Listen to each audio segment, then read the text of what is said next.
What is good, all of our listeners and viewers? Welcome back to another episode of Games and Groceries. My name is Adam. And I'm Liz. And I'm literally just back from work. Whoa! We're at episode 122 with our friend Brian McGuinness, where we're going to be talking about can tech companies succeed in the gaming industry. But first, we've got some segments for you. Yes, we do. Oh, goodness. I know. That was a bit much. But you're a bit much person. I am a bit much. When people meet me, they're like, he's a bit much. Yeah. Yeah. 10 out of 10. Would recommend. So Liz, how you doing? I'm okay. Yeah. Food hates me. That is or true. My stomach hates food. I don't know which one. I guess it's my stomach hates food. Yeah. True. So there's that. Either one. That's fine. But yeah, we got some segments. We're here with our friend Brian McGuinness, of course, because we're going to talk about tech companies. And of course, why not bring a Stadia fanboy? Mm-hmm. He loves his Stadia. He does. But, you know, welcome to the show, everybody. Let's just get some business out of the way. We want to get to the segments for you.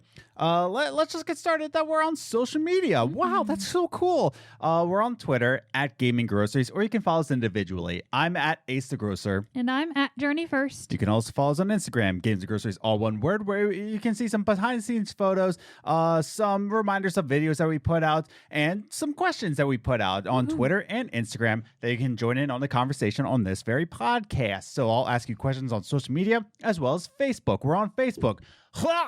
Toxic. Anyways, we also have a website, gamesandgroceries.com, where you can listen to all the podcasts from the website, as well as you can find out where you can listen to the audio versions of the podcast, as well as some articles I've written in the past. Woohoo. And if you're new here, if you're new to the channel, hi, how you doing? You doing good? Cool. Do you like video game discussions? Do you enjoy a good sit down with some coffee? And you like your little gaming industry topics? You're on the right channel. Definitely consider hitting that subscribe button and the notification bell so you know when all these podcasts come out, as well as our weekly coffee games videos where we talk about little things in the gaming industry every Thursday morning. So if that sits in your fancy, definitely click that subscribe button. And if you enjoy the episode, if you get to the end, and if you enjoy what you watch, definitely give it a like and a share, and leave some comments of your feedback down below.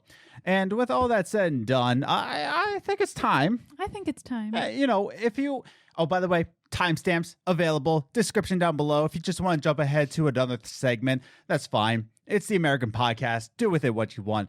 If you want to hear us babble on some more, you want to hear us just talk about anything, we have another podcast called What's the Biz. Links are down below. Yeah. So, with all that said and done, let's get started with our first segment. Movie Minutes.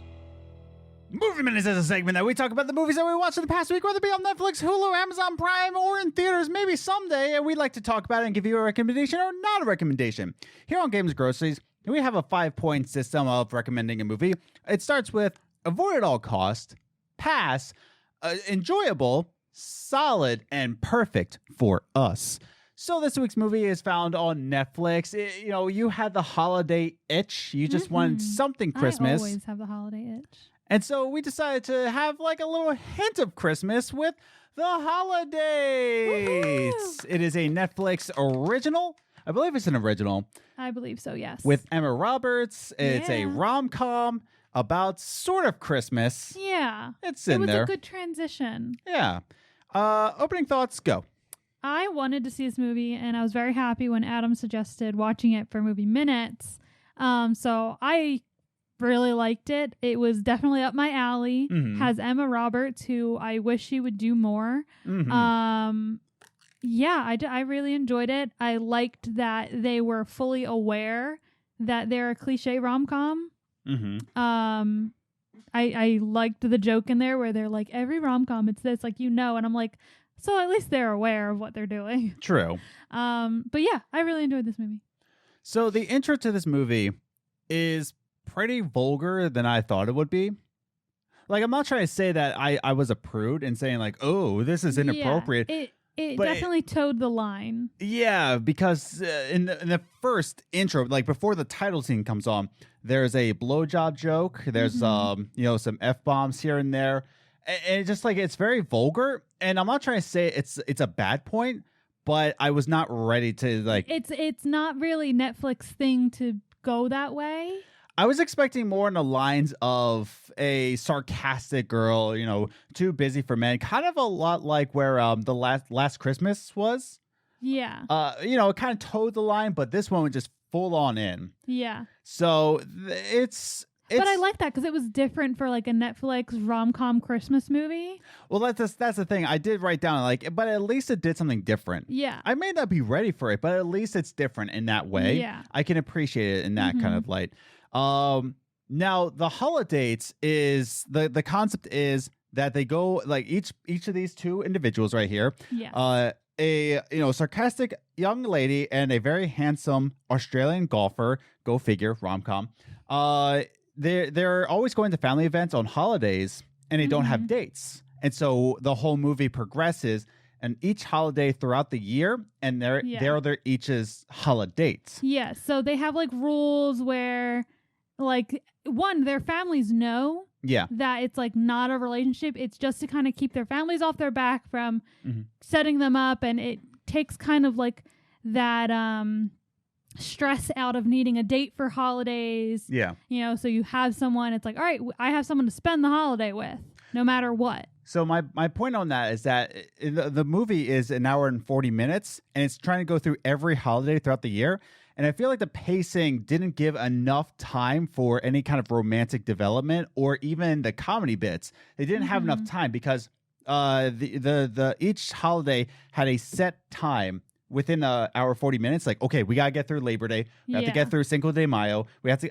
There's some holidays that could have been cut to give more time for romantic development. Not saying that it didn't. Yeah. But the comedy bits fell kind of short. The romantic development could have been more had they just cut out some just dumb ones. Yeah. Like Labor Day. And I know that, there's some things that could have been cut out. Yeah, no, I agree that there were some that they could have done more of the story without, if they didn't do the smaller holidays. Exactly. Now, overall, it's a romance that doesn't really have a good second act. Like the whole second act felt like a waste of time. It was a good beginning and it ended strong. And that's why I think a lot of people will enjoy this movie is because it ended strong. Yeah. But in the end, I think the second act was just a filler. Yeah. Saying, oh, holidays. And then we're back to... They almost started the conflict too early. That's what I mean. It felt like a waste of time, but the fact that it ended strong gave it points. Yeah. So let's go into our final recommendations again in our 5-point system, which is avoid at all costs, pass, just pass, enjoyable, solid, and perfect for us. What did you give it out of that 5-point system? I gave it an enjoyable. Okay. Like I said, it was right up my alley, but I liked that it did do something different. I liked that it was very aware that it's a rom-com. Yeah. But like I said, the conflict started a little too early. Like they went too many holidays within the conflict. Yes. And it stretched out just a couple scenes too long for me. And I don't know if I would. It's not something that I'm going to go turn on again in a year. Yeah. It's like a one and done, or, if my friend comes over and she wants to watch it, I'm like, yeah, sure, I'll watch it. But I'm not going to go out of my way to watch it by myself. So that's why I gave it an enjoyable. I gave it pass. Just like, what a pass is, again, for us is that it's not that it's bad. And I wouldn't even call this movie avoid at all costs. But it's just kind of like, if you're thinking about it, like, should I? Pass, just let it scroll by. And why I first gave it a hard pass, but after sleeping on it a little bit, it was fine. Yeah, nothing really. Well, that's how I was with the Irish movie that we watched. The Irishman. No, the recent Halloween movie. Oh, you're talking about the Hole in the Ground. Yeah, with that one, it's like at first I was like absolutely not, and then I was like, no, it's like a generous pass. Yeah, like it's, you know what I mean. And that's what I mean. I just give it a pass. It's fine for what it does. It does end strong. It's just not for you. Yeah, I just didn't enjoy myself with it. Yeah. And like I said, the humor kind of fell flat a lot of times for me personally. Yeah. But yeah, it's fine. You gave it enjoyable. I did. You didn't give it solid, but you enjoyed it. Yeah.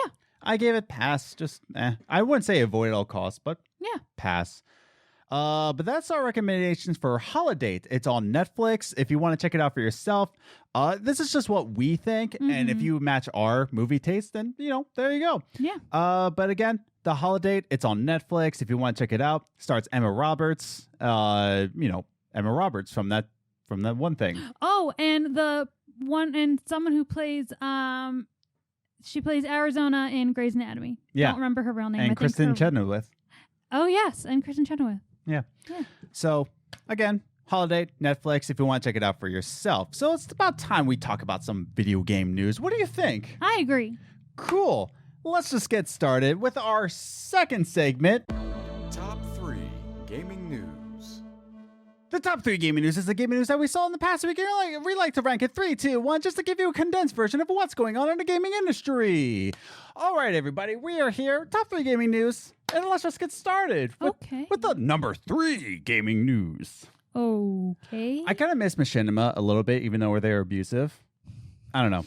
Anyways, so number 3 gaming news. It's about Assassin's Creed and Netflix. All right, everybody, woo! Assassin's Creed is having a live action Netflix series in the works. Yay. So that's really cool. Now I really need to play the games. Yes. Maybe next year. Oh, but yeah, so it's in the works. It's fine. Mm-hmm. And it's being headed up by Jason Altman and Danielle. I knew how to pronounce his name. Kynick. Danielle. Miss Danielle. I forget how. Read your handwriting. Yeah, I forget how you pronounce it. I used to know. But, Jason Altman and Danielle K, who has also done Mythic Quest, which is, starring Ashley Birch. And it's on Apple TV. I think it's a fine series. It's all right. And they will be adapting Assassin's Creed into their own Netflix show. Woohoo! Now, the Peter Friedlander, who's up Netflix, has this to say. From its breathtaking historical worlds, a massive global appeal, as one of the best-selling video game franchises of all time, we are committed to carefully crafting epic and thrilling entertainment based on its distinct IP and provide a deeper dive for our fans and members of around the world to enjoy, said Netflix original series Vice President Peter Friedlander in a prepared statement. So the one thing I do want to focus on is that the best-selling game franchise of all time, give me that cheddar, man, is what Peter's trying to say. Yeah. Now, I also do want to say that provide a deeper dive for our fans and members around the world to enjoy. So I'm wondering if that means a deeper dive into Assassin's Creed lore and a Netflix series. So that's pretty cool. Yeah. I'm all game for Assassin's Creed lore. Let's go. Yeah. And hopefully it's as good as The Witcher show. That's the other thing is that I was kind of on the fence about this, but one of my friends pointed out that, the Witcher series. Yeah, that was the first thing that popped in my head when you said it. Yeah. I was like, oh, it's like The Witcher. I hope it's as good as The Witcher. That's the thing. I think The Witcher did well for what it did. Yeah. It was good. I liked it. And I really hope... Shut up, phone. And what I think what it will do is that it will be a fine show. Mm-hmm. And that's it. It's good. It's good. That's all I need to say about it. I have hopes for it. I excited. Yeah. So I'm excited to hear what it's going to do. It also has another animated series alongside it. But the live action series, I hope it's better than the live action movie. Yes. That was bad. I never got to see it. Yikes. The Tomb Raider movie was good. Shut up. Anyways, number 2 is about Halo Infinite, everybody. Woo-hoo! Actually, bad news. Oh. Mr. Chris Lee decided to step down. The game director behind Halo Infinite took a step back after a messy demo. So back in July, Microsoft held an event where it showed the, let's put it this way, controversial game demo where people were saying like, it looks fine, but other people were saying, why is there frame rate drops? Why is there, depth perception that's just so bad? Load in time, the load into the depths. I can't remember what I'm trying to talk about, but there's a lot of problems with that gameplay demo when it was only going to come out a few months later, and we're just like, it's got a lot of work to do. So then it was delayed. Halo Infinite was delayed. And because of this mess, Chris Lee has since left Halo Infinite. He stepped back. He had this statement. By the way, the article linked down below is GameSpot, but it's originally on Bloomberg. Jason Schreier covered it, but I was all out of free article subscriptions, and your boy was not about to get a subscription to Bloomberg, so deal with it. So Chris Lee has said, I have stepped back from Infinite. I am looking at future opportunities, Lee said. I believe in the team and am confident they will deliver a great game, and now is a good time for me to step away. How many times have we seen a statement just like that? Yeah. Where it said, I'm stepping back, team is good, bye-bye. Yeah. Like Every time someone big steps down, we get a statement that says exactly that. Mm-hmm. You know what else somebody said? Maddie pointed out that this is actually not the first time in recent years. Anthem, the creative director, stepped down. Marvel's Avengers, the creator stepped back. There was a lot of different games within the past 2 years where the creative developers stepped back. Yeah. And it was not a good game. Yeah. So this isn't really a good sign here that Chris Lee, the game director, just said, you know what? Peace out. It feels like they just don't want their name associated with it. Exactly. And they're like, I'm going to leave before it's too late. Mm-hmm. So it's a bit weird, to be sure. But, and here's the thing. Microsoft already put out a statement that Chris Lee is still a Microsoft employee. Mm-hmm. So he's probably going to be in another Microsoft IP. Yeah. So that's good. He Yeah. might be with a coalition because Rod Ferguson is now with Blizzard, I believe. Mm. So who knows? Maybe Chris Lee will be in the coalition. Who knows? Who knows? But I don't know. We'll see him again in the future. It's just that it's really weird that the game director behind Halo Infinite is now Gonzo. Yeah. But that is very odd, and I hope Chris Lee finds the opportunity that he seeks. But with all that said and done, let's get into the number one gaming news, which is actually a gaming news that I thought that I would leave out because it wasn't that shocking to me. It should have been, though. It should have been, but it was just like, oh no, this happened again. But what happened afterwards is why this is the number one gaming news. Cyberpunk 2077, thanks, Brain, has been delayed. Shocker. That's the thing. When Nikki pointed it out to me, she said, "Oh, I wonder what's in the gaming news," and I was just like, "Why would I put that in the gaming news? It got delayed again. It got delayed for 3 weeks." What's really weird about this one, though, this is pretty particular. Now, again, Cyberpunk 2077 has been delayed for another 3 weeks, so it will be December 10th. Now, what was very interesting is that this delay came 1 day after they tweeted out, no more delays. 1 day later. Yeah. Delayed. Yeah. Why? Oh, I'll tell you why. It's because they have to test it on 9 different platforms, and they are blaming it on current generations. Why it's not being. They're blaming it on the current generation. It is literally your jobs to get it to work on the consoles. Exactly. They're like, oh, we have to test it on 9 different platforms. Now, it's not the developers I'm mad at. It's the higher ups. It's the management. Yeah. And I'm going to be talking about this in the next coffee games that I do. But this is poor management. This is just an undercalculated, step of procedure, and they didn't expect this. Yeah. Now, what's most interesting is that after this delay of 3 weeks, CD Projekt Red's stock has dropped 25%. Again. 25%. Shocker. Death threats were sent to the developers. That's just mean. It very much is. And this officially takes out Cyberpunk 2077 from the Game Awards. Like, they are not eligible for the Game of the Year anymore.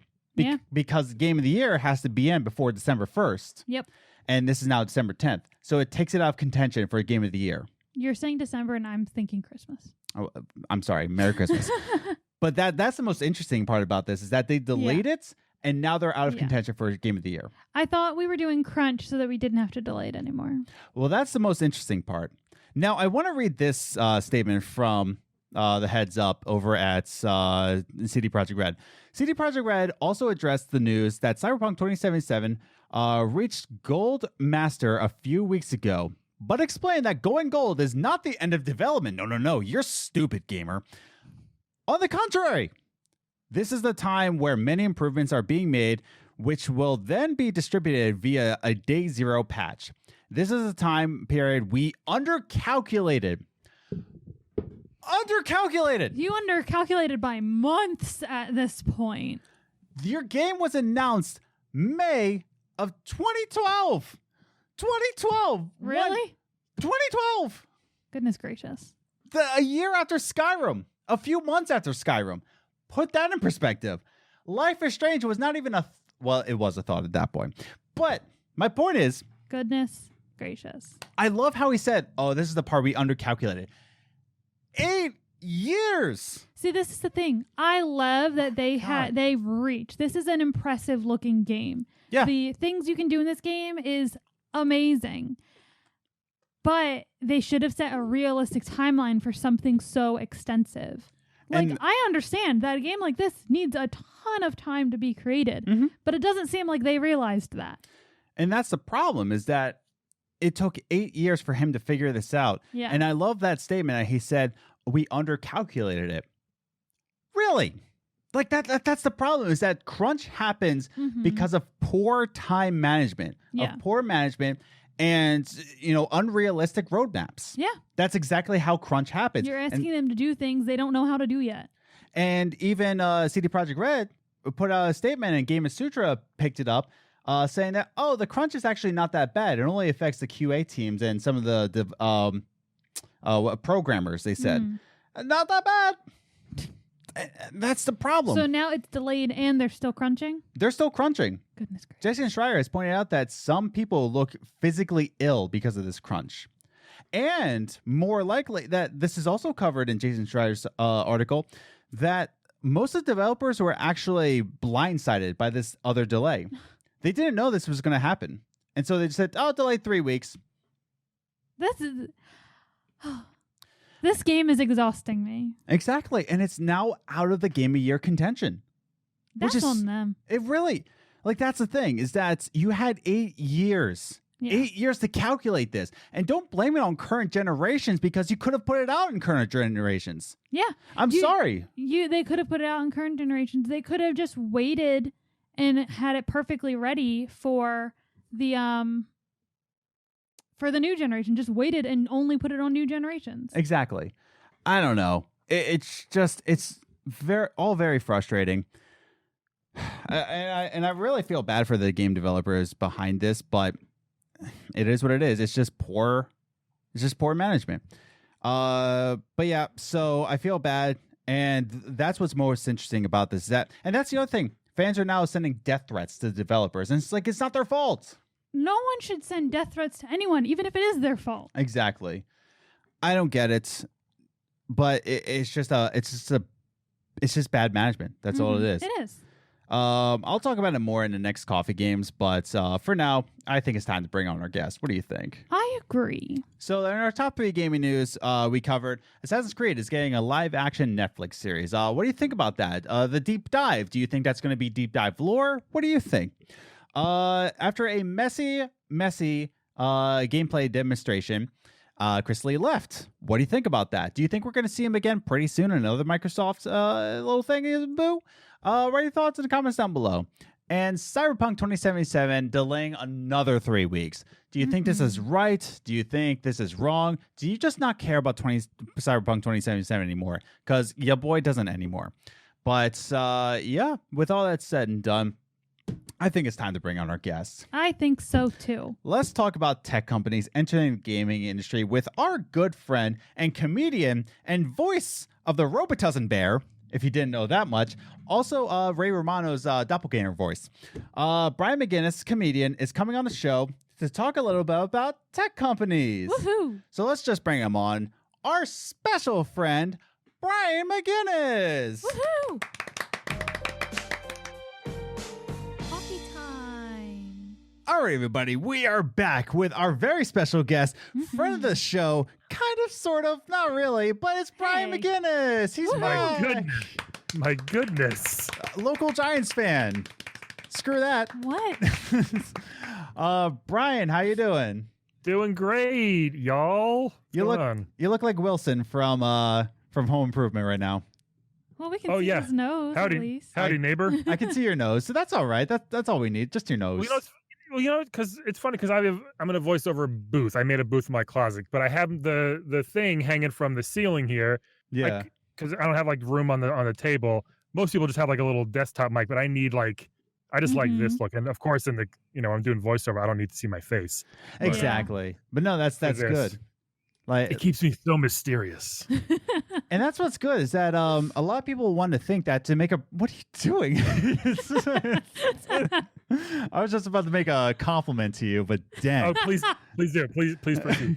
But a lot of people want to think that to get to be professional level, and you're doing well in your position. You do have commercials, you do have voiceover work. You've been in Until Dawn. You've been in video games. You've been in a ton of different things, right?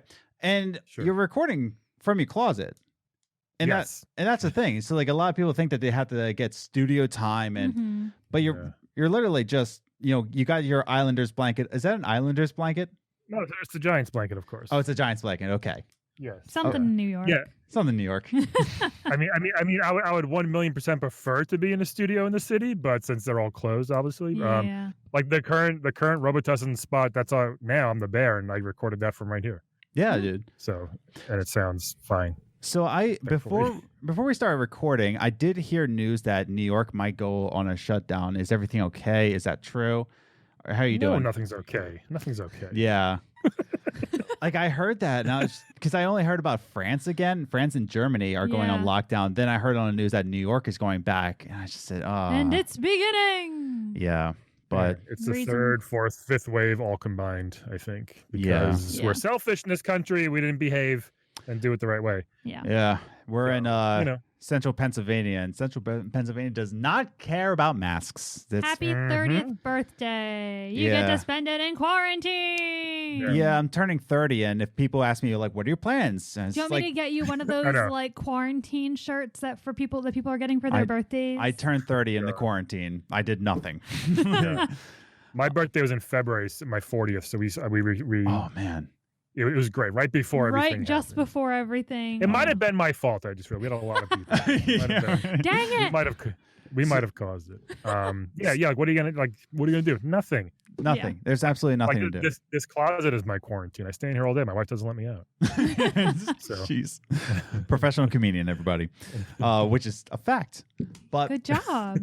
So, Brian, I wanted to bring you on, especially because we're talking about if tech companies can be successful at gaming. I wanted to bring you on because you are a registered Stadia fanboy, and just wanted to get your takes on the whole situation. So, as we define our personal interest in Stadia or any kind of game streaming tech company, what are our personal thoughts? And, Brian, I want to start with you. As I've said, very much Stadia fanboy to the end. Yeah.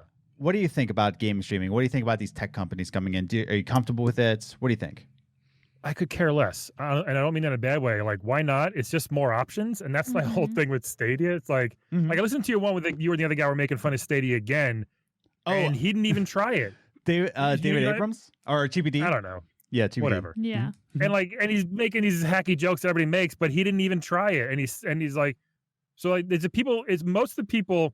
Everybody who hates Stadia has never played Stadia. That's a weird thing. Like to want to hate on something. Like I make fun of Xbox. I don't care either way. I'm a PlayStation guy, but it's like I want it to do well. I don't think it's going to again. Oh, but I hope it does. Yeah. But like to hate something so like it's not even like a little bit like I'm not gonna. It's like Stadia and Google should die, and people just go lose their minds. And I have no idea why that is. Like if someone even on Twitter mentions if Stadia tweets out something and I'll write something whatever and like the vitriol is unreal. Yeah. Okay. They just fire back like fuck you, Stadia is the worst thing. It's like, have you tried it? Like, I don't need to try it to know that it sucks. I'm like, well, no, you do actually because it works phenomenally well. Yeah. To be honest. And I know we joke I'm a fanboy. Like I don't use it. I've been using it a lot more lately. Actually, I've been playing Wonder Boy and oh wow. Or Monster, whatever it's called, Monster Boy in the I forget the name, but it's super fun. The game, it's like Yeah. a really great art style. I've been playing that a lot, and like every time I turn it on and play it, I'm just like, this is so freaking easy. Yeah. Like it Mhm. works so good. I push a button, I'm playing a game. I usually play on my TV through my Chromecast, but I can play on my phone, which I only have a couple times, or right through my Chromebook, which I do sometimes. But it works so good. And they were the first ones out to really do something like this. Like PlayStation Now, obviously, has been a thing for a long time, but it's a little different, I think. Mhm. It's obviously it's merging to be the same thing, but Stadia was just like, look, we have the technology. Obviously, we're Google. We know how to do everything. So we're going to make this. It's going to work really well. Here's how it works. Boom. They Mhm. messed up, I think, a lot with their marketing up front, which they didn't make it like, haha, we're going to come take away your PlayStations, losers. Now you have to play Stadia. But people took it that way for some reason. Yeah. You know? Yeah. But lately, I don't know if you follow Stadia or they're either their YouTube or on Twitter. They've been killing it with the marketing. Mm. It's kind of a year too late, but not really, because with all the hype for Xbox and PlayStation now, rightfully so, now they're like, this is what we do. And this is why we do it really well. Like, you're going to get your PlayStation and your Xbox. You're going to download a 55 gig update on day one for every game. It's going to take you 2 hours. Stadia is like, boom, we have none of that. You push a button, you're playing a game. It's if you have even semi-decent internet or better, it's going to work really well. So yeah. if a company like that can do it, Facebook, obviously, they're evil, but like, it's fine. Whatever. If it's more options, yeah, that's fine. And I think they're mostly doing like mobile stuff, it seems like, though, not like they're not doing like Assassin's Creed stuff. I don't think they've really come out and said there are full plans. Not like Amazon Luna has come to say, which I feel like Amazon Luna isn't really competing more against Stadia than it is against Game Pass. Their models. Yeah. So Luna was when I was like, great, and I wasn't mad, because I was like, cool, another option. Maybe people will be like, hey, this shit actually works, you know. But the whole, like, you have to subscribe to Luna and then subscribe to each developer individually. You can't. Yeah. It's a very weird pricing. You can't buy like an individual game. There's no buying, I think, in Luna, or I could be wrong, but I think it was strictly like a Netflix type of thing. Yeah, so it's very like much on like demand, right? It's very much like Game Pass, where you get Game Pass for, well, now Game Pass Ultimate for $15 a month, and you get access to over 100 games. It's a lot like that with Luna. Instead of downloading it like you do Game Pass onto your console, you stream it to your phone, so you have access to. Which I personally enjoy that model more than Stadia, where your Stadia, you have the free games, but then there's some games you have to buy. I do like Luna's package, where it's just like you pay this monthly and boom, you have access. Yeah. They're just two different models, and that's just my preference. Yeah. You know? But look, the whole thing people are saying now, like, you have to buy games. You've had to buy games since the beginning of time. Yeah. Since the 1970s. Game Pass is you're still, okay, Game Pass, whatever. People go insane for Game Pass. You're basically spending $15 a month for a year, for 2 years, to play Halo. So you're spending hundreds of dollars to play Halo, hundreds and hundreds of dollars to play Gears of War. Think about it, right? Yeah. You're not just spending $60 once. You're going to spend it, like, after 3 months. If you're still playing Halo, they got you, because you spent more than $60, right? So that's one thing people never think about. But with Stadia, I looked at my library before for this. I have 55 games on Stadia. I had no idea. Yeah. They've 40 of them, if not more, probably 45 or more have been free. They've given for free. They give 6 free games a month, 5 to 6, all very good games for the most part. Yeah. Okay. So, and those are mine. I can play them wherever I want, right? I've bought some games. You can pre-order games, and again, you buy a game on my phone on the app, click a button, and boom, it's in my library. I can start playing it right away. I don't have to download anything. That's the cool thing about it. And Luna, if they have the tech, it's going to work great, obviously. Yeah. They have AWS, so I assume it's going to work great, right? Oh, of course. But yeah, so if it works, cool. And if people would realize that they're not taking away your PlayStation or Xbox, it's just another option. Yeah. I don't see the harm. And it's going to be the future, obviously. Like, look at music, look at movies.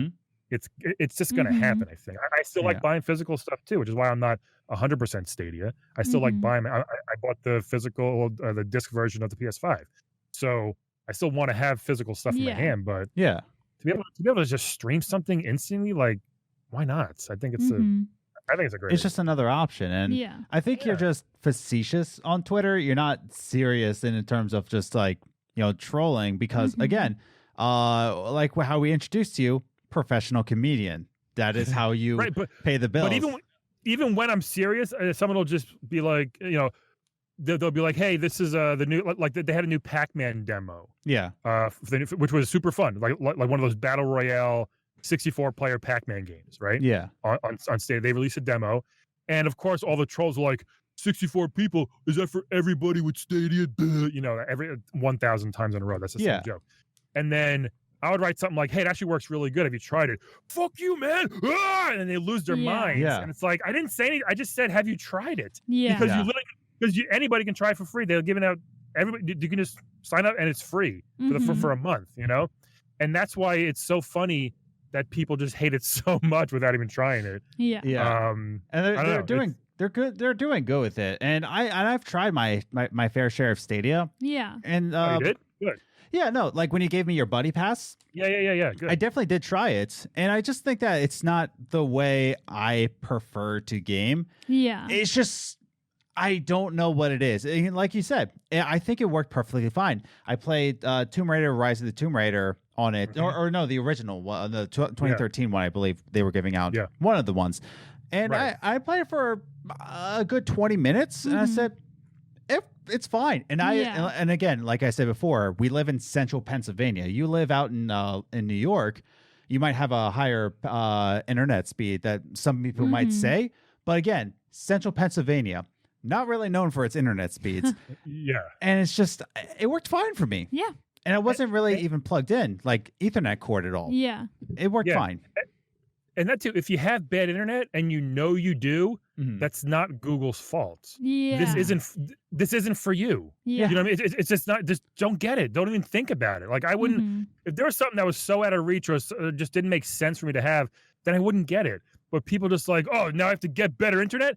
No, you don't. Nobody's making you get this. You know what I mean? So just move on and play your Xbox or play your PlayStation or your Switch. Hi, I'm Nintendo. You know, so it's like it's not for you, then don't bother getting or getting mad about it. Yeah. I'm playing Celeste now on Stadia. The game that you need the most precise movements, and it works flawlessly. Yeah. You know? And God, that game's such a masterpiece, by the way. Oh my God. Playing it again. It's so good. By the way, if you're on Game Pass, Celeste is now on Game Pass. So you have it on Stadia, you have it on Game Pass. Just play Celeste. Like honestly, it's on every system. It's such a masterpiece. You're gonna die a lot, but it's like on purpose, kind of. But it's not in a bad way. It's so good. And the accessibility, the story, just everything about it. Yeah, there's an accessibility mode where you can just turn down the difficulty if it's getting too much for you. The developers put in so many accessibility options for you right out of the get-go. They're like, hey, this isn't a game about competition. This is a game about not curing, but just facing anxiety, depression. Yeah. So if you're going through that and you have anxiety playing this game, turn it down. Like that's the whole purpose. Yeah. But this isn't about Celeste. This is about tech companies. About Celeste. I died 1,086 times by my first playthrough. Oh, I didn't even look at my counts. I was like, let's not look. After I think 800, I was like, I'm not gonna look anymore. Doesn't matter anymore at this exactly. Point, I do want to talk about how Facebook is now entering. We talked a little bit about this. Facebook is now entering into the game streaming markets, right? Yeah. And it's another tech company. So far in the tech company, right, entering into the gaming market, we have Google, of course, now Amazon, and now Facebook. Now, what's interesting about Facebook entering into this market, the cloud gaming market, is that they already had their foot in the door with the Oculus VR system. Which, a lot of people said that that's a lot of legality, but Facebook still had their foot in the door with the Oculus, and they still do. They're part of the Oculus. So it's interesting to see them go into cloud gaming when Google. I feel like when Google came into the market, they had very little to do with video games before. Yeah. And Amazon even had something. They had Twitch Prime, and they were part of the community, but they weren't. But they were more in the door than Google was. Facebook already had their game plan. Yeah. So I think what's that? No, keep going. Sorry. He agreed. Oh yeah, like that's the thing is that I think that this is an interesting time because we're starting to see more tech companies entering into the gaming market. Now, Brian, you did say at first that Facebook is evil. Liz, you're a pretty big fan of Facebook. It's not that I'm a huge fan of Facebook. I don't even really post on there. Like, Yeah. if I post something on Instagram, I'll also share it on Facebook, like from Instagram. Yeah. Other than that, I really just use Facebook to keep up with like family and friends that I don't necessarily talk to, but I'm interested in how their life is. Yeah. But other than that, I like to look at my memories on Facebook. That's really all I use it for, but I am a user of Facebook.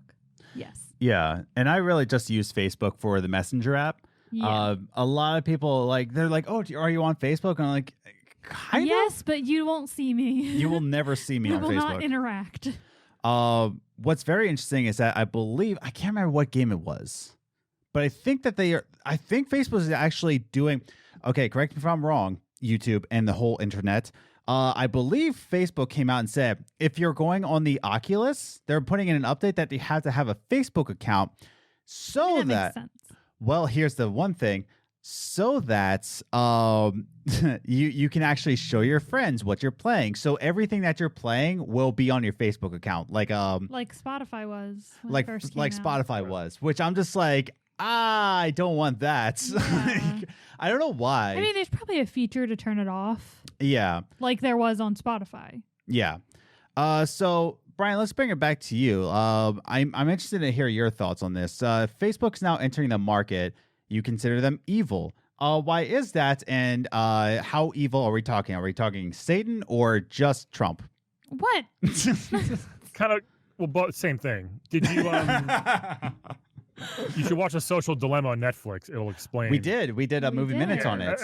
I mean, you see how bad it is. So first of all, I actually think disagree with what your setup to this because Facebook bought Oculus. They didn't make Oculus. I thought that they said, it's the legality thing that I think the person who made it was working for Facebook.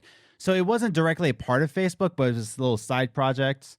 It was a whole legality thing. Right. And Amazon didn't make Twitch. They bought it, right? Exactly. Stadia was made by Google from the ground up. Yeah. And that's what I think makes it a little different for them. So,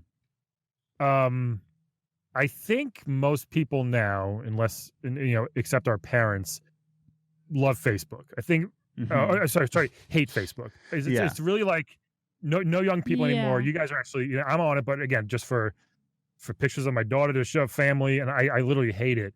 And I wish I didn't have to use it as a comic or whatever it is, but sometimes you just have to, right? But yeah. I'm like 3 days away from canceling mine. Yeah, true. I'm always 2 days from canceling mine. Yeah, but all my really pictures bad. are on it. Oh wait, can I pause for a second? I forgot. Yeah, I did want to ask you. So you do have a daughter. Your fingernails are painting. Yes. Yeah. Sorry, that was I caught a couple glances. I told Adam if we ever have a daughter that'll happen to him, and he keeps denying it, like he won't allow it to happen. I didn't even remember. She does it so often. It's whatever. Yeah.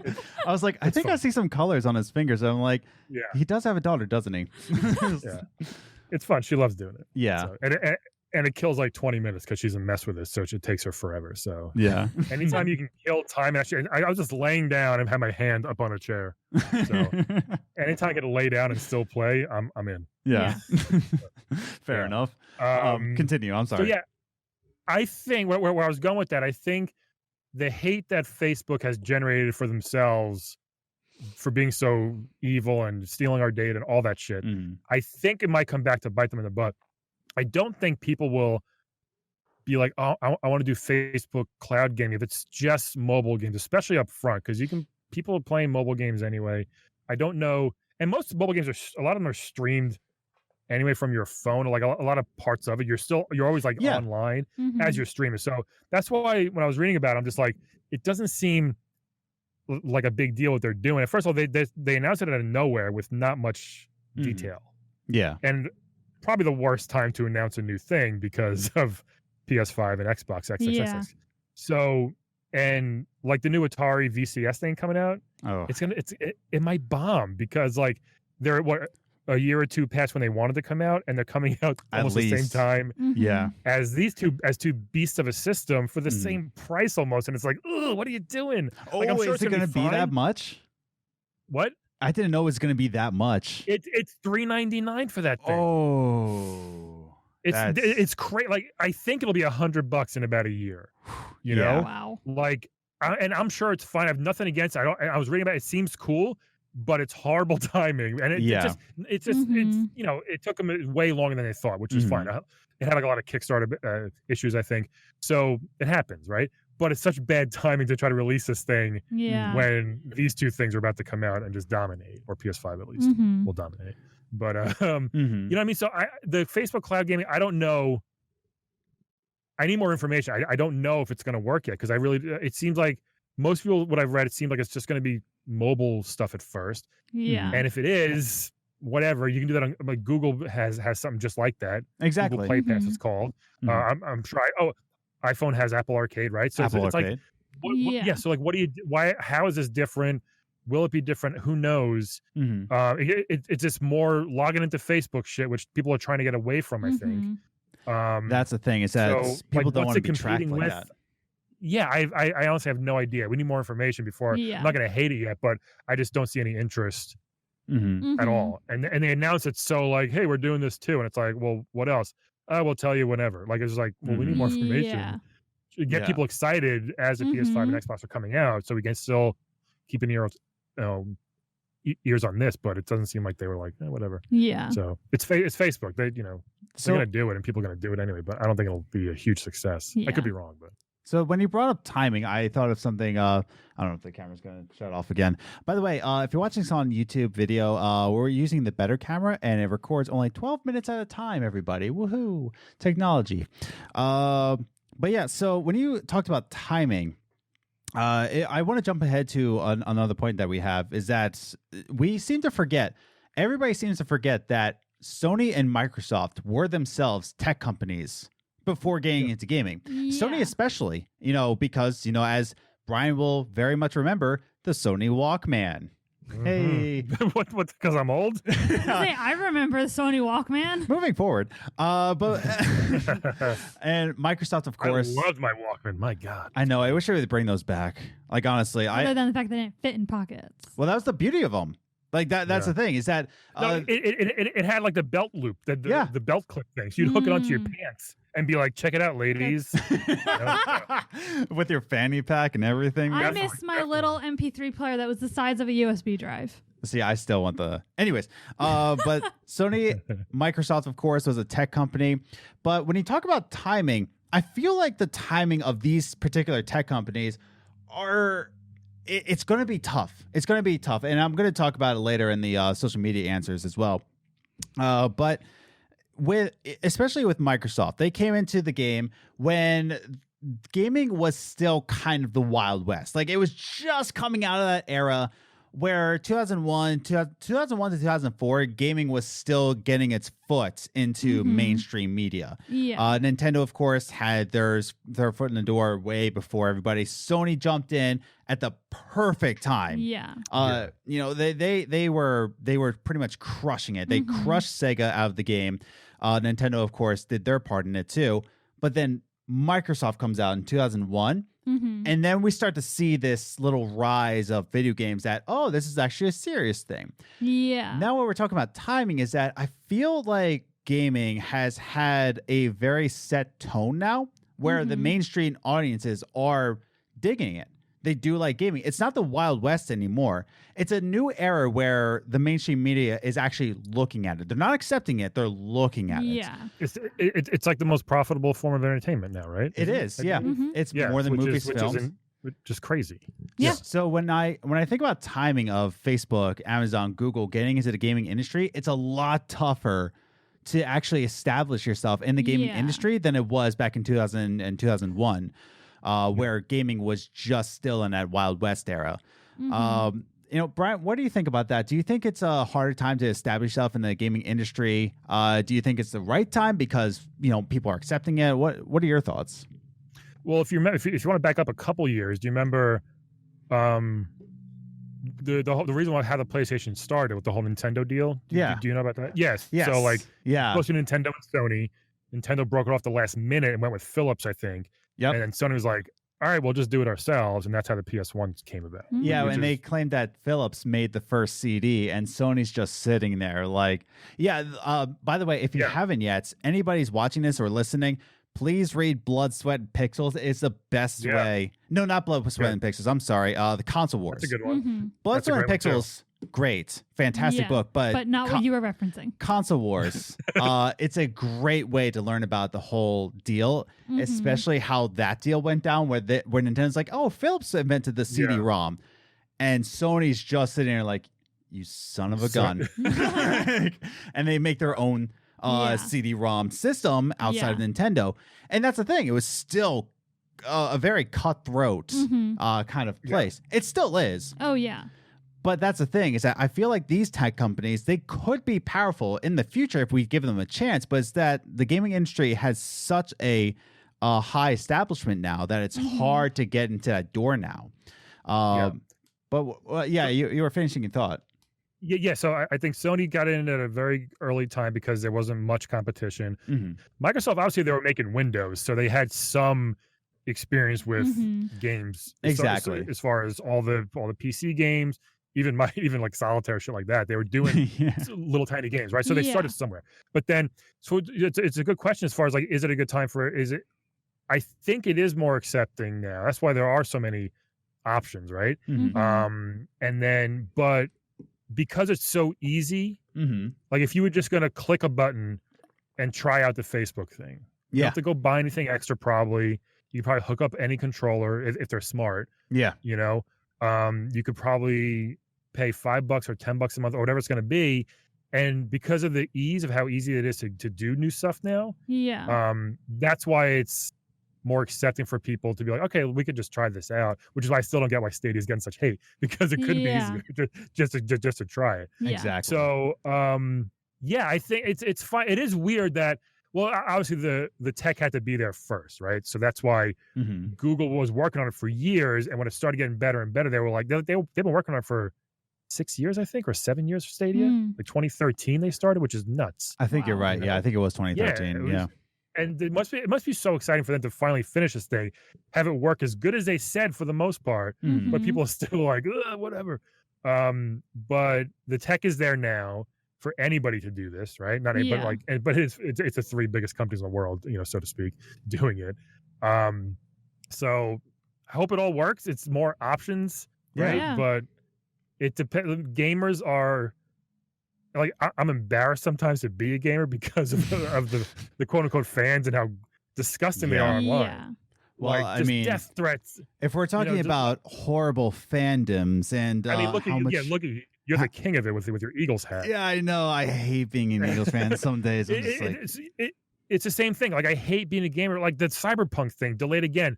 Who cares, man? Do you have no games to play? And you get given death threats to this company that worked for 4 or 5 years, 20 hours a day. Like they didn't see their family. You're threatening them because you're such a loser that you have nothing else to do. It's absolutely insane to me that people do that still.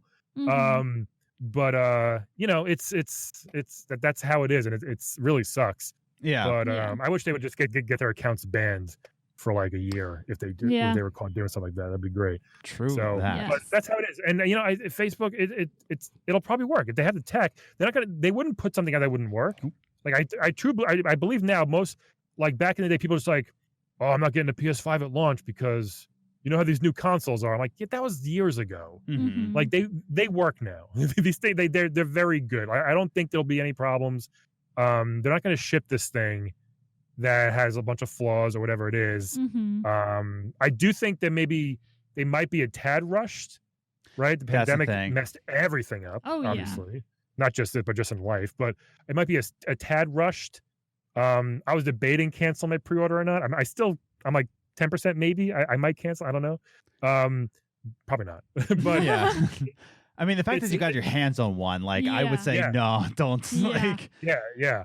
So it's like, do we need a new one now? No, my PS4 is great. I have no issues with it. But when I see how cool the PS5 is and the Xbox, obviously. And when I hear the developers talking about it, and when the developers who've been doing this their entire lives are like, I can't believe how good this thing is. Yeah. That gets me excited versus the freaking puddles in Spider-Man. I like when the developers are like, this is so cool. The stuff we're able to do now is crazy. And that's kind of fun. You know, when I see 2-second load times on NBA 2K, I'm like, yes, versus a minute and a half. Yeah. Like, sign me up, man. Like, that's what I'm looking forward to.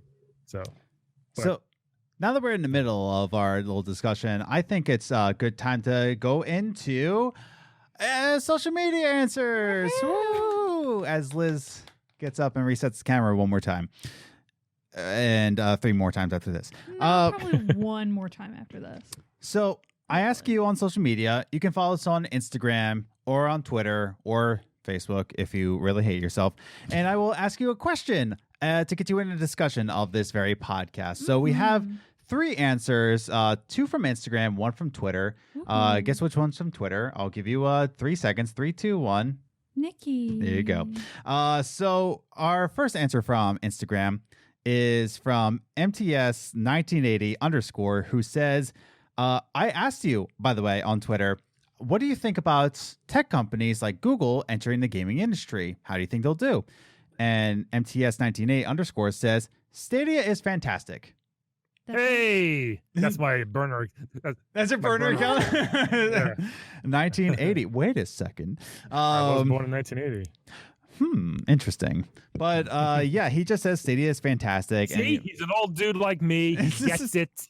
And that's doesn't want to go to a store and buy anything. He just wants to push a button and play a game. I think that's what's interesting is that I feel like this is really going into the older market and even my market. I'm only 30. I'm 29 now, but 30, and it's all right. Few months. I think Stadia is when I'm playing, I'm just like, this is really good for casual gamers. Yeah, because you don't have to go out and buy a $500 freaking system. You don't have to buy anything. Yeah, it's literally free, Stadia. If you don't want to pay the Stadia Pro, it's free. Yeah, you just buy a game, or you subscribe for $10 a month, and you get free games. So it's like, it's good for it's great for casual gamers. I think I don't want to spend money or want to play the new games, but can't afford or can't find a new system.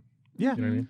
And I think that's what really keeps me from really pursuing PC gaming, because there's just so much work involved to be a PC gamer, like a true PC gamer. Thousands of dollars. Yeah, $1,000, and you should not get a pre-built system. Like that's kind of frowned upon. It's not against it, but they're like, oh, you got to really build it. I'm like, I don't have the time. Ain't nobody got time for that. Jeez. Yeah, seriously.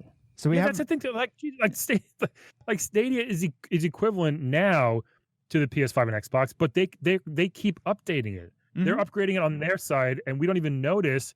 Yeah, but what we see in the gameplay, that's why it's such a no-brainer. Like, the hate is not deserved. I'm not a fanboy, but I do like it a lot. I'm a fanboy, but I just think it's so great. Like, people should try it. Yeah. You could literally push a button. You could play it on your freaking laptop if you want, and try it out and see how it works. So we also have another answer, and this is actually going into that, where a lot of people might say that's Wait, that was his own. That was his full answer. Stadia is fantastic. That was the full answer. Stadia is fantastic. My man,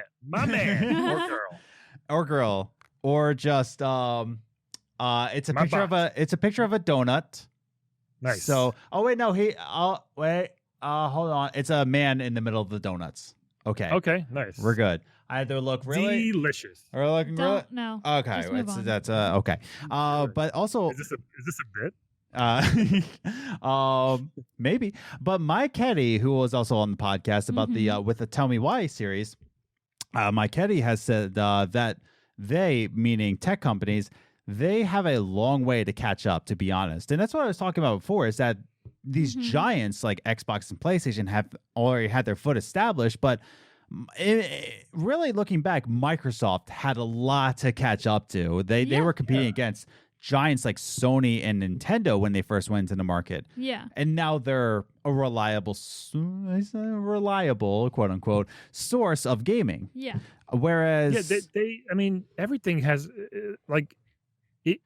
to say it's got to catch up, like obviously, Yeah. but because these things have a head start, Nintendo is the only thing left. It was the first thing, which is crazy that it's still around. Like they bought Sega, they bought Atari, they buy Atari, I forget, but they bought all these things. Yeah. So it's like, yeah, everything has to catch up, but you got to give it a chance. It's not a big deal that they have to catch up. So what? The PlayStation had a 20-year deficit for Nintendo, and they caught up. Yeah. Microsoft caught up. They're all this, you know what I mean? So it's like they can have time. I know nowadays we have no patience. That's why people think, oh, you got to catch up. Well, yeah, of course it's brand new. So why wouldn't it have to? It's not a. Yeah. Of course it got to catch up. Well, I think they're not used to a new system. Like we haven't had like a new type of system like that from a whole new company.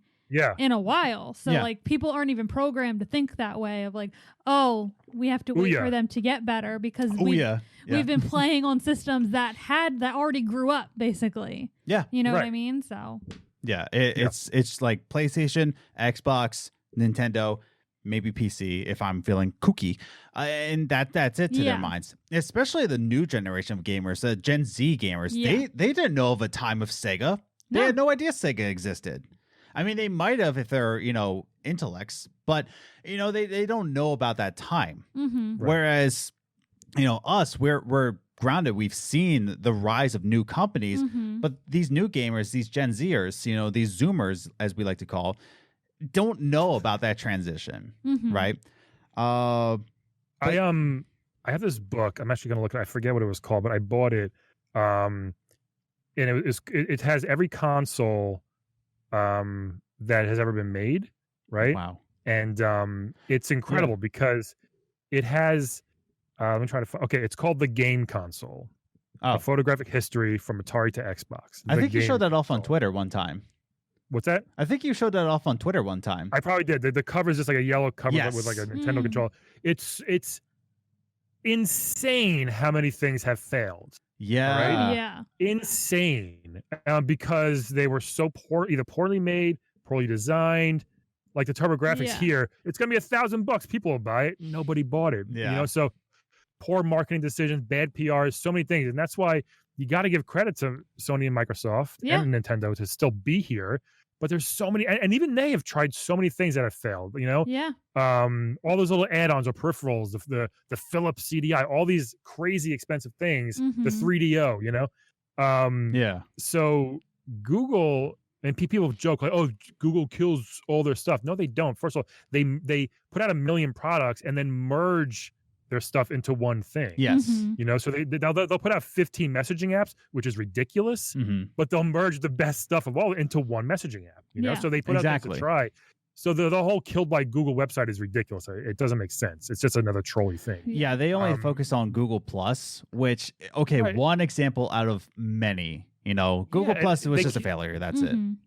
Yeah, they shut things down, but they merge into other things. So Stadia was a lot of trial and error, I would imagine, after over 7 years, So it's Google. They know what they're doing. It's not like some random guy in a garage. Like, let me just try this, So I forget what I was going with that, but I'm right. We got you. It's all good. So I want there's so many things that whatever, the head start thing doesn't really matter too much. Exactly. Everybody has to have some start. Point. They have to start somewhere so they can learn. Exactly. Can't learn till they're in the market. Technology's growing every day. There's something new, and I love tech. But I'm just like, slow down. We're good for now. Let me enjoy what I have for a year. Let me just enjoy this for a year. We're already so much stuff. So it's we're already talking about 8K. Like I'm very much enjoying 4K right now. Can we stop for a second? Yeah. Like, no, we need to go to 8K. Yeah, right. It's so dumb. So finally, we have Commander Nikki at Commander Nikki on Twitter, who has to say with clapping hands, Skyrim on Google Glass. Skyrim on Google Glass. And I'm like, yes, girl. Anyways. Well, I have Skyrim on my PSVR. Yeah, on VR. But like she's talking, what would be cool is that Skyrim AR, right? Augmented reality on your Google Glass. So you're just on your way over, but then you see Draugrs just like coming at you on the SEPTA bus. That'd be cool. Yeah. No, that'd be terrifying. You might get in trouble. You might get in trouble by slicing a fellow. Start swinging. But she said, okay, jokes aside, I think it's kind of neat that more people get their hands on making games. Helps putting it more into the mainstream. but I doubt they will be good at first unless they get some really passionate people, which I know that Facebook also started with somebody who was already in the industry. I forget who it was, but Stadia also has Jay Raymond, who is a seasoned veteran in the gaming industry. And that's what she's talking about, is that I doubt they will be good at first unless they get some really passionate people. And I think Stadia did the right move by getting, veterans in the gaming industry. Yeah. And I'm pretty sure Luna as well. They're getting some other people, but I think Stadia is really doing a good job at recruiting these people. It's not like the NFL where they hire a terrible coach year after year. You know what I mean? Exactly. It's seriously, it's a good. If you think about it, so many bad coaches keep getting opportunities. These giant $1 trillion companies are gonna get the right people. Like they didn't just. Let's get this guy who keeps failing at everything he does. No, that's not going to happen with this. They've invested so much freaking money to make a system or a console-less system, whatever you want to call it. Exactly. That works. Yeah. So like Luna, people are trying. I think the betas or like the invite codes have gone out.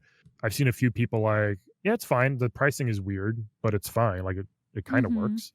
I don't think it's going to be up to 4K like Stadia can do. I saw, which I don't care too much about that, as long as the game plays good. For streaming, I don't really care if it's 4K. That's ridiculous, I think, right now. Yeah. And I have very fast internet, but it's still like I don't care. Like it's fine. 1080p it's fine for streaming a game. On my PS5, of course, I want to see everything. Of course. Oh yeah. Because everything's built into the system. You expect those components that you purchased, and that's I think that's what's different is that you're purchasing a PS5 for $500, you're expecting those components to do what you paid for. Whereas Stadia is $10 a month or free. You didn't really buy components to expect this kind of thing. Right. And I think that might be a fair point. That you're not really paying for the components. You're really paying for the game.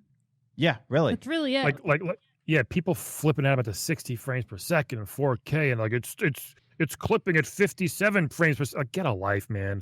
Exactly. Your eyes can't see that anyway. Like, stop it. Like, it doesn't matter. And again, if it's not locked at 60 frames. It's not to argue about that stuff.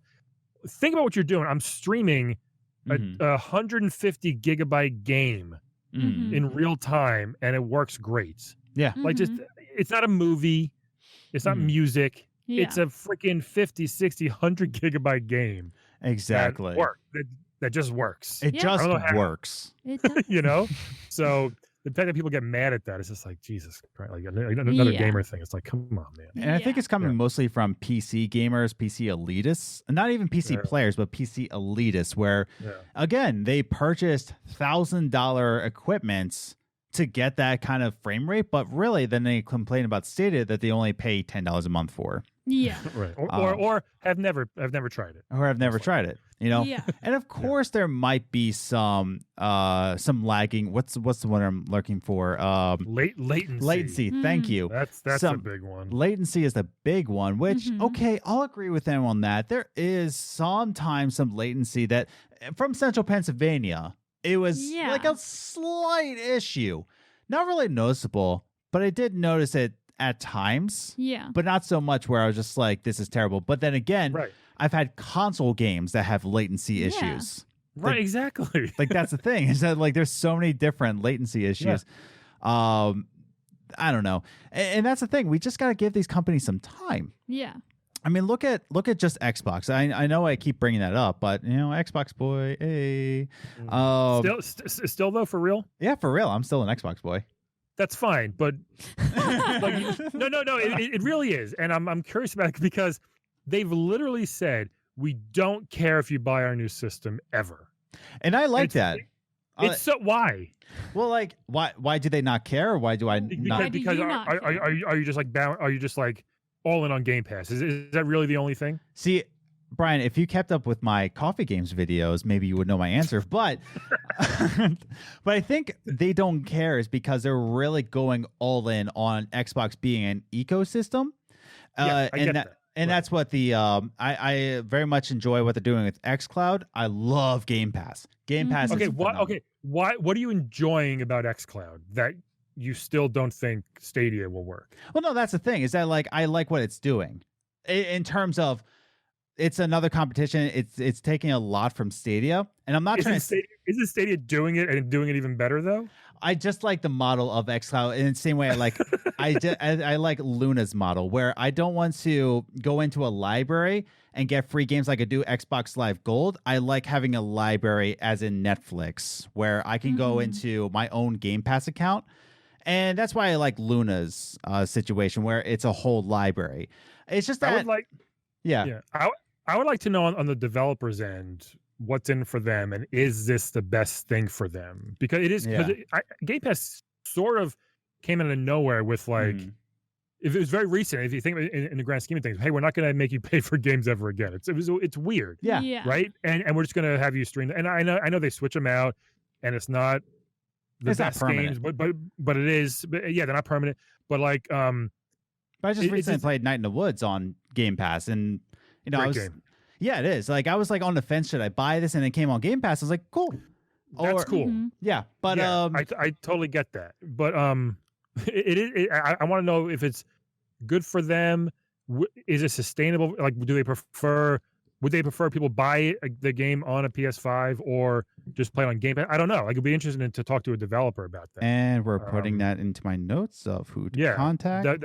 It would just be fun to see. I'm sure there's pros and cons of both. Like putting something on, like Fall Guys, putting it on PS Plus was huge.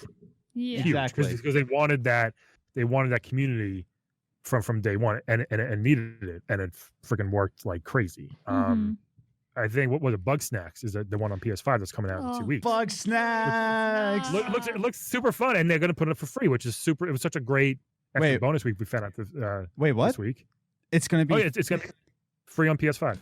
On PS Plus. You have to. Oh wait, only on PS5 though. That's right. It's not on PS4. I believe so. Yeah, I think it's just on 5. So that's a cool thing. They decided this week it's going to be the first PS5 game on PS Plus. Oh, in 2 weeks. 2 weeks already. We it's also coming don't out. have Jesus. PS Plus, so. I know. So it doesn't make a difference to you. Well, we used to, but I do all of my online gaming from Xbox Live. Like I do my. Yeah. And I don't do enough gaming to justify it.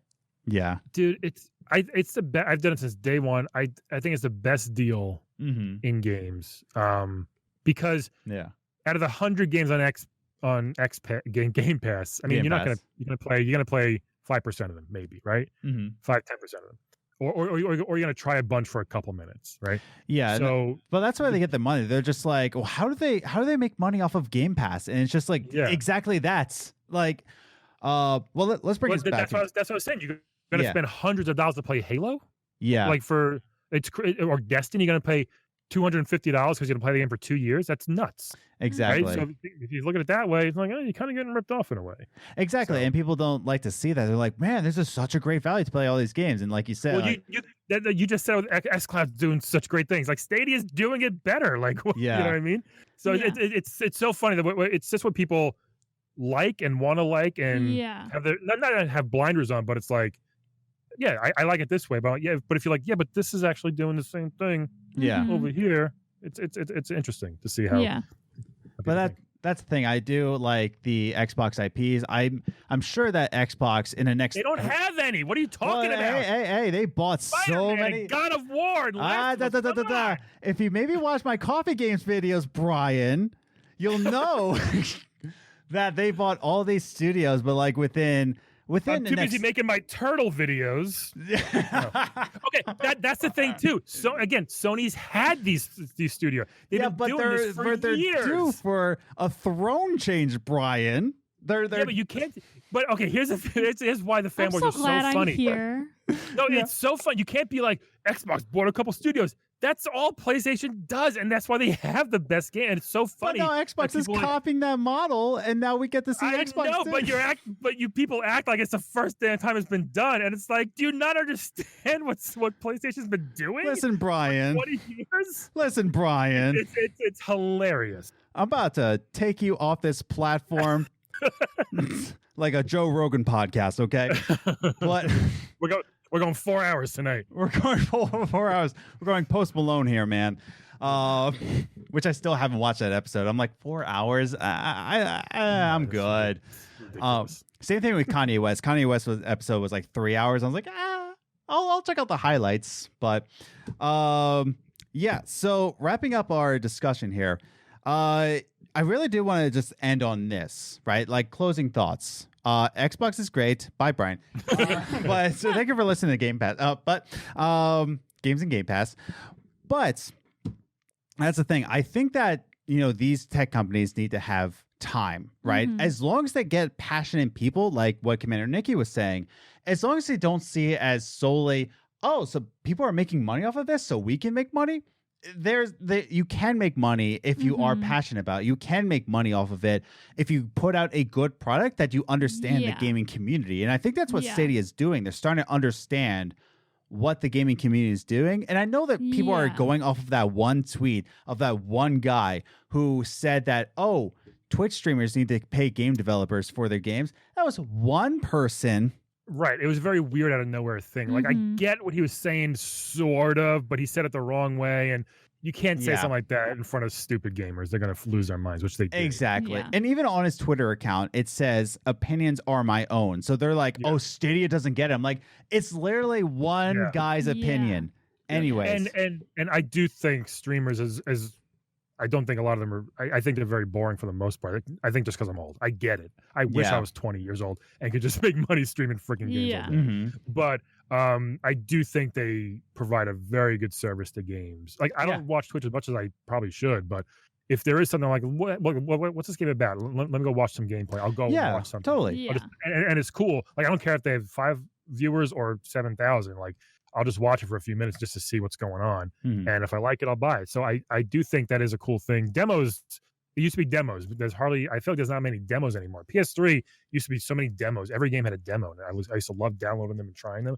Now it's just like, oh, just go on Twitch and see if it's cool. You know what I mean? And Stadia's including a thing soon where you could watch a streamer and then click the button and then join them or play yourself mid-game.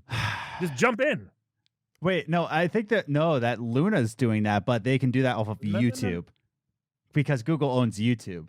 Yeah. Google's doing that on YouTube. Yeah, but you said Twitch. Oh, same thing. Yeah, YouTube fact checked yourself. Joe Rogan podcast. Xbox just bought a studio.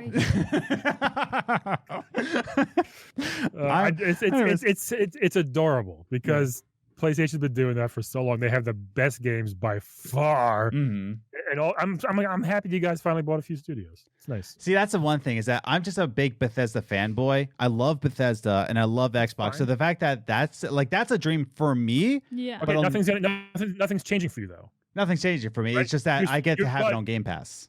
Yeah, but you're still not playing Spider-Man. You're still not playing God of War. You're still not playing Last of Us. I am. I have a PlayStation. He is. He has a Well, I have a PlayStation that he uses. Liz, can you get him a PS5 for his birthday, please? Can you please do that? Who's got that money? I will Venmo you the money just to get it. Oh, if you're gonna pay for it, okay. If you can get your hands on a PS5 by January, goodness. So let's wrap our thoughts here.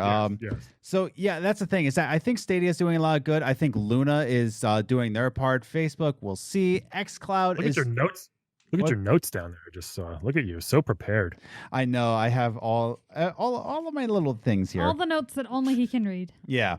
And that's the thing is that I think that everybody's doing their part into getting into game streaming and the future of gaming. We just need to give these tech companies time. Yeah. Just like we gave Microsoft time, just like we gave Sony time when they ventured out of Nintendo. Like Sony was new at one point, and they ventured out of a established company of Nintendo. And they made their own thing. We gave Sony time, and now look at the payoff there. Yeah. Well, there was no Twitter and vitriol and hate. That's true. Internet. So, and that's what I'm trying to say is that like all these Twitter people, they need to give these companies time. Yeah. And that's just it. Is that give these Xbox studios like 3 to 4 years, they'll be fine. Anyways, when the PS6 comes out, they'll be cooking with Gears of War 12. Liz, what are your closing thoughts here? I don't really have too many closing thoughts. I don't do any like streaming gaming. It was just actually funny because today I told my boss, he asked me what I was doing this weekend. I had something to tell him. Oh, what are you playing this weekend? I told him, he's like, oh, you doing anything with it? I'm like, I'm playing a new video game this weekend. What game are you playing? What are you I'm playing Dark Picture Anthology, Little Hope. Yeah, the new Man of Medan sequel or whatever, right? Yeah. Yeah, Little Hope. Yeah. So Nice. I'm gonna play that tomorrow because I'm like, you know what? I'm all like gung ho on Christmas, but tomorrow's Halloween. Maybe I should play the new scary game, which isn't gonna be that scary because Man of Medan wasn't that scary. Mhm. Oh, it was some parts. No, I'm like 100% desensitized to like all the scary stuff now. Yeah. It does. Like if you, I actually had a let's play of Man of Medan, and the whole time I'm like, this is not scary. Mhm. Yeah. I was not scared. Yeah. I said still it want like to play 5 Resident times. Evil. I'm scared. Oh yeah, Resident Evil 2 remake. Yeah, I still haven't. None of them. I'm too scared of them. Jeez. Yeah, Resident For Evil real. 7. My goodness. Brian, what are your closing thoughts here? I'm I scared. think I was right about. I think I was right about everything. Everything. Most of my comments were spot on. Yeah. No, I think pick what you like. You should get a PS5 though. Everybody, not just you, Oh my god. because there's so much better games. No, But I mean, look, I especially hope you. Xbox. It's such a weird stance they've taken. Just like we don't care if you buy our system. Here's this amazing system that we made. We don't Yeah. care if you buy it. And PS5 is like, you're gonna buy this and you're gonna love it, and we are. People are gonna buy it. You know what I mean? Like Yeah. it's very. I love how different it's becoming. Yeah. You know. Yeah. And we'll see in 5-10 years what really was the best way. Is Game Pass the way it's Yeah. going That's to work? true.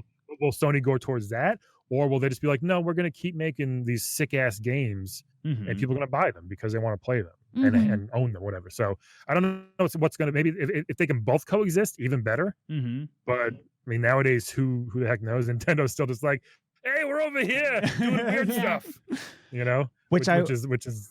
I will give PlayStation points here, where they announced the PlayStation Plus collection, and people were Mhm. like, "Oh, see, look at that! They're competing with Game Pass." But here's the thing: it's not really a competition against Game Pass. PlayStation is actually doing it for new PlayStation owners. You buy a PlayStation 5, you don't have the money for a new game or a couple of new games, and they're just giving you, Yeah. "Hey, here's It's something." like 20 of the best games they've made, which is insane. Like I'm excited Yeah. to go back to a couple of them. There's some I've never played before. Mm-hmm. So like Exactly. I'm not going to buy a ton of PS5 games yet because I'm going to be, playing those. Mm-hmm. And that's what I mean. Is yeah, that like they're doing it for the new PlayStation 5 Yeah. owners.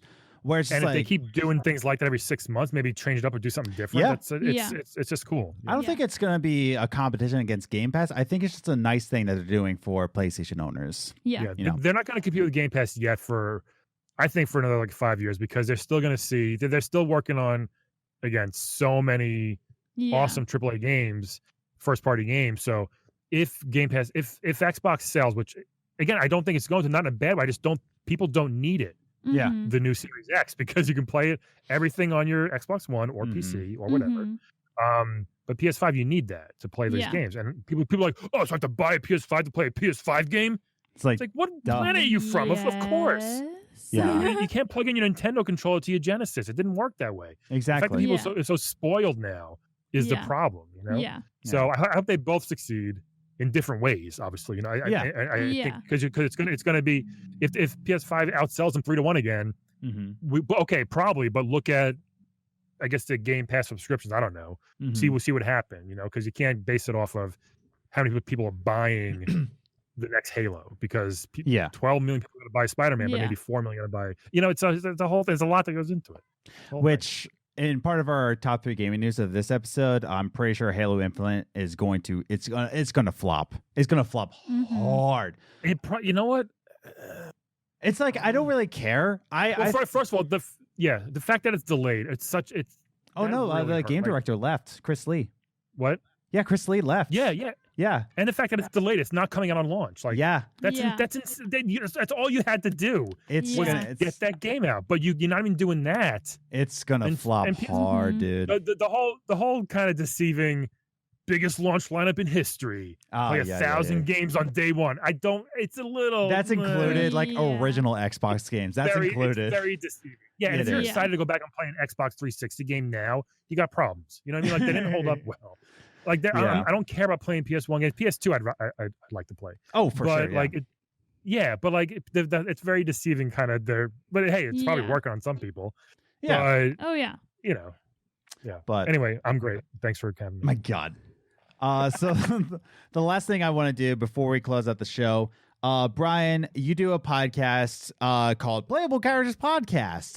It's Yeah. PCP. It's the most addictive podcast out there. Oh, goodness. Thank you. Oh, that'll be a good fucking tagline too. I just Yeah, realized. PCP, the most addictable podcast out there. Addictable. Addictive. Addicting. Whatever. I passed English. You don't know me.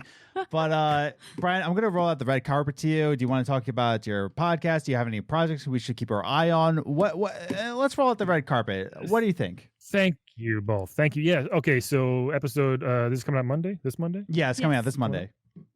Episode 186. Today we have Dirk the Daring from Dragon's Lair. We got him finally. Ooh, okay. The legend from Dragon's Lair is going to tell us about that friggin' castle. It's a very funny episode, by the way. Nice. And we're 14 weeks away from episode 200.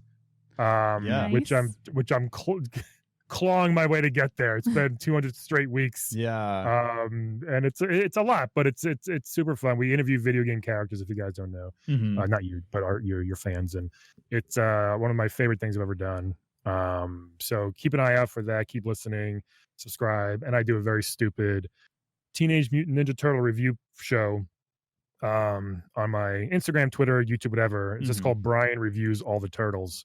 I have about 117 Ninja Turtle figures from my childhood. What? And when pandemic happened, I'm like, what can I do with all these? Yeah. And I'm like, let me just review each one of them. So I've been doing like they're just like 1 to 2 minutes each episode. Mhm. Yeah, they're Very fantastic, by the stupid. way. Thank you. They're very stupid and fun. I'm having a good time. I just recorded a very funny one today where Leonardo is basically a sex doll. I found out. He's the sex toy for old businessmen. So that's a good one. That'll be out, I think, next week. So it's a good one. Check it out. There's about 75 episodes up right now. Mhm. Still got 30 to go. Oh my Ready to God. kill myself. I can't wait till I'm done. But it's really stupid and fun. So I'm having a good time doing that. Yeah, definitely be sure to check that out. I will have all of Brian's social media links linked in the description below, whether you're all watching on YouTube or listening to the audio version. I will also have linked below Playable Characters Podcast. You can go check that out for yourself. Amazing comedians come on the show. Fantastic. They play fantastic characters. And that's the thing. It's a very unique podcast where these comedians play video game characters and you interview them. And it's just such a fun time. I mean, Yeah. Liz, the first time you saw them live, you just nearly lost yourself. I did. It was funny. Yeah, but it's a great show. It's very fresh, unique, Mhm. more than art show. I will say that much. But It's different. It's fun. It's yeah, fun. that's the thing. Definitely check that out for yourself. So let's close out the show here. I think this is the best way to close it out. So Let's do it. let's do it, Brian. Let's do it before the camera turns off. Oh, that's Hurry. true. Thank you for listening to Games and Groceries podcast. Be sure to follow us on social media at Gaming Groceries. And you're what the heck? So what? I just Instagram, Games and Groceries, all one word. Check out our website, gamesandgroceries.com, where you can listen to all the podcasts from the website and find out where you can listen to the audio versions of the podcast. Be safe out there. Please, for the love of Card Oh. full. dang it, play for the love of God. Just wear your mask and be safe out there, everybody. Bye. and vote for Biden. Bye. Vote for Biden. Biden. Bye. Biden.